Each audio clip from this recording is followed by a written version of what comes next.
ایک رات جب میں نشے میں دھت ہو کے چھوڑ جانے والے کی بے وفائی پر رو رہا تھا، تب مجھے ایک لڑکی کا میسج آیا۔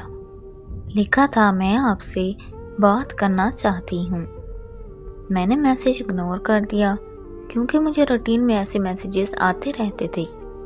میرا سوشل میڈیا اکاؤنٹ حقیقت پر مبنی درد پر لکھی داستانوں سے بھرا ہوا تھا، جس کی وجہ سے بہت سارے لوگوں کو دلوں میں میرے لیے ہمدردی تھی، اور وہ لوگ مجھے میسیجز کرتے رہتے تھے، پر مجھے ہمدردی سے نفرت ہونے کی وجہ سے میں نے کبھی کسی کو رپلائی نہیں کیا۔ اس لڑکی کے بار بار میسیجز آنے لگے تو میں نے موبائل فون بند کر دیا اور سو گیا۔ اگلے دن شام کے 7 بجے جب نیند سے اٹھا تو اور اپنا موبائل آن کیا تو اس لڑکی کے کوئی 200 میسیجز آئے ہوئے تھے۔ مجھے بہت غصہ آیا اور میں نے اسے کال ملا دی۔ اس کے کال اٹینڈ کرتے ہی میں نے اس کی خوب انسلٹ کی اور کال بند کر کے اسے بلاک کر دیا۔ تھوڑی دیر میں ہی مجھے ایک اور رانگ نمبر سے کال آ گئی۔ میں نے اٹینڈ کی تو ایک لڑکی نے بھائی بولتے ہوئے مجھے کہا کہ میں نور کی بہن بات کر رہی ہوں۔ میں نے اس سے پوچھا کہ کون نور؟ وہ کہنے لگی کہ وہی نور جس نے سوشل میڈیا پر آپ کی سٹوری پڑھ کر پچھلے 7 دنوں سے کچھ نہیں کھایا، وہی نور جو پچھلے 7 دنوں سے لگاتار روئے جا رہی ہے، وہی نور جو پچھلے 7 دنوں سے سوئی نہیں، وہی نور جس کی کچھ دیر پہلے آپ نے انسلٹ کی ہے۔ میں نے اتنا سنتے ہی کال بند کر دی اور وہ نمبر بھی بلاک کر دیا۔ رات کو جب میں پھر سے نشے میں دھت ہوا تو مجھے عجیب خیال آنے لگے اور عجیب سی بے چینی ہونے لگی کہ آخر یہ نور لڑکی ہے کون اور ایسا کیوں کر رہی ہے۔ تجسس اتنا بڑھ گیا کہ میں نے اسے ان بلاک کیا اور کال کر دی۔ کال اس کی بہن نے اٹینڈ کی۔ میرے ہیلو کرتے ہی مجھے کہنے لگی کہ اگر نور کو کچھ ہوا تو میں تمہیں چھوڑوں گی نہیں۔ میں نے بھی اسے غصے میں بات کرتے ہوئے پوچھا کہ آخر میں نے ایسا کیا کیا ہے جو تم مجھ سے ایسی بات کر رہی ہو؟ تو وہ روتے ہوئے کہنے لگی کہ نور کو پتہ نہیں کیا ہو گیا ہے، اسے بالکل ہوش نہیں آ رہا، ہم سب اسے اسپتال لے کر آئے ہوئے ہیں۔ میں نے جب اسپتال کا ایڈریس پوچھا تو اسپتال میرے گھر سے 6 گھنٹے کی ڈرائیو پر تھا۔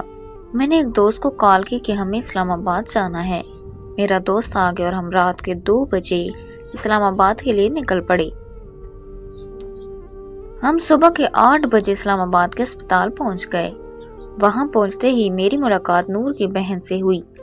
اس نے بتایا کہ نور کو 104 پر بخار ہے اور اسے ابھی تک ہوش نہیں آ رہا۔ پھر اس کی بہن نے مجھے نور کے بارے میں بتایا۔ وہ سن کر تو میں نے اپنے ہوش و حواس کھو بیٹھا تھا۔ آخر ایسا کیسے ممکن ہو سکتا ہے؟ نور کی بہن نے مجھے بتایا کہ ہمارے والدین ایک روڈ ایکسیڈنٹ میں مارے گئے تھے۔ نور کو ان کی موت کا صدمہ بہت گہرا لگا۔ ایک دن میں نور کو کھانا دینے کے لیے اس کے کمرے میں گئی اور اچانک سے نور مجھ پر چیخنے لگی۔ وہ کہنے لگی کہ یہاں سے چلے جاؤ اور مجھے مارنا شروع کر دیا۔ میں اور میرے ماموں نور کو اسپتال لے گئے۔ وہاں جا کر پتہ چلا کہ نور ایک دماغی مرض میں مبتلا ہے۔ یہ ایک ایسا مرض ہے جس سے انسانی سوچ، احساسات اور اعصاب متاثر ہوتے ہیں، پر ہمیں لگا کہ بس یہ ماں باپ کی موت کا صدمہ ہے اور کچھ ہی دنوں میں نور بالکل ٹھیک ہو جائے گی۔ تو ہم نور کو گھر واپس لے آئے، لیکن نور کی حالت دن بدن بگڑنے لگی۔ اس کی حالت اتنی خراب ہو گئی کہ نور خودکشی کرنے کی کوششیں کرنے لگی۔ ہم نور کو فوراً ماہر نفسیات کے پاس لے گئے۔ انہوں نے بتایا کہ دیگر امراض کی طرح اس مرض کا علاج بھی ادویات اور تھراپی سے کیا جا سکتا ہے، پر بنا علاج کے نور کی حالت دن بدن خراب ہوتی جائے گی۔ اگر مزید دیر ہو گئی تو نور کو پاگل خانے بھی بھیجنا پڑ سکتا ہے۔ تو ہم نے فوراً نور کا ٹریٹمنٹ شروع کر دیا۔ 2 سال کے مشکل ترین وقت کے بعد نور بالکل ٹھیک ہو کر خوشحال زندگی گزارنے لگی۔ نور نے بہت سارے ناول بھی لکھے ہیں اور شعر و شاعری کا شوق بھی رکھتی ہے، پر جب سے نور نے آپ کی کہانی پڑھی ہے تب سے اس کا دماغی مرض کا دوبارہ اٹیک آنے لگا ہے۔ نور کی بہن کی بات مکمل ہوتے ہی مجھے خبر مل گئی، نور کو ہوش آ گیا ہے اور اس کی بہن نور کی طرف بھاگ گئی۔ میں بھی اس کے پاس جانا چاہتا تھا پر میرے دوست نے مجھے روک لیا۔ وہ مجھے کہنے لگا کہ نور تو پاگل لڑکی ہے، ہمیں اس سے کیا لینا دینا، چلو ہم گھر چلتے ہیں۔ میں نے اپنے دوست سے بولا کہ ارے یار میں کون سا نارمل ہوں، میں بھی تو پاگل ہو چکا ہوں کہ کسی کا کام بلانے کے لیے نشے کا سہارا لے رہا ہوں۔ بس اتنا کہہ کر میں نور سے ملنے چلا گیا اور مجھے دیکھتے ہی اٹھ کر بیٹھ گئی اور اس کی خوشی کی کوئی انتہا ہی نہیں تھی۔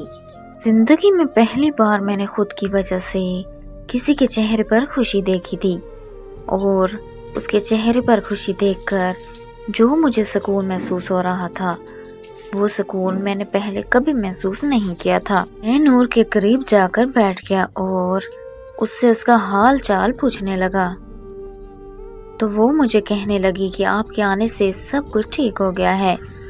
پھر ہم نے بہت سی باتیں کی اور کچھ دیر بعد میں نے نور سے کہا کہ اب میرے جانے کا وقت ہو گیا ہے۔ نور نے جب یہ سنا تو پتہ نہیں اس کی ہنسی اچانک سے کہاں چلی گئی، اس کے ہاتھ پاؤں اور آنکھیں نم ہو گئیں۔ میں نے نور کی حالت دیکھتے ہوئے اپنے دوست کو کال کی اور اس سے کہا کہ تم چلے جاؤ، میں بعد میں آ جاؤں گا۔ اتنا سنتے ہی نور کے چہرے پر مسکراہٹ پھر سے واپس آ گئی۔ میں اور نور 2 دن تک اسپتال میں رہے۔ وہ 2 دن میری زندگی کے سب سے خوبصورت دن۔ ہم نے ایک ساتھ جینے مرنے کی قسمیں بھی کھائی تھی۔ 2 دن بعد نور کو اسپتال سے چھٹی مل گئی اور ہم دونوں اپنے اپنے گھر چلے گئے۔ پھر ہماری فون پر دن رات باتیں ہونے لگی اور ایسے ہی 1 سال گزر گیا۔ وہ ذہنی طور پر بالکل ٹھیک ہو چکی تھی اور میں بھی نشہ مکمل طور پر چھوڑ چکا تھا، یہاں تک کہ ہماری شادی کے لیے ہماری فیملیز بھی رضامند ہو چکی تھی۔ زندگی میں سب اچھا چل رہا تھا کہ اچانک ایک خبر نے میری دنیا ہلا کر رکھ دی۔ مجھے پتا چلا کہ نور کی بہن کی موت ہو گئی۔ یہ خبر ملتے ہی میں نور کے گھر پہنچ گیا۔